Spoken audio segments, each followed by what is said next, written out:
ST बसचे brake fail झाल्याने एका एसटी बसची धडक समोर असलेल्या दुसऱ्या बसला लागल्याची घटना 31 डिसेंबरला रात्रीच्या दरम्यान खामगाव बस स्थानकामध्ये घडली। रात्रीच्या दरम्यान खामगाव आगाराची एसटी बस स्थानकामध्ये प्रवेश करीत असताना अकोट येथून अकोट ते खामगाव ही बस सुद्धा बस स्थानकामध्ये प्रवेश करत होती।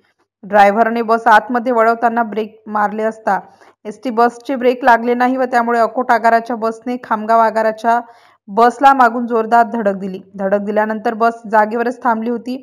मात्र त्यानंतर खामगाव आगाराची बस ही ड्रायव्हरने पुढे काढल्याने अकोट आगाराच्या बसच्या वाहकाला ते समजले नाही व पुन्हा एकदा बस पुढे जाऊन खामगाव आगाराच्या बसला जोरदार धडकली।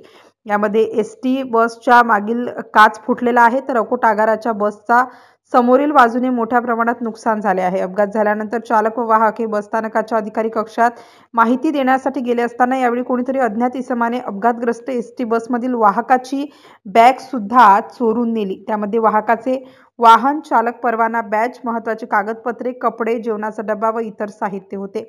घटनेची माहिती मिळताच खामगाव शहर पोलीस स्टेशनचे अधिकारी व कर्मचारी घटनास्थळी दाखल होऊन तपास सुरू केला आहे। MCN न्यूज मराठीकरिता शेख अजीज शेख मोहम्मद, खामगाव।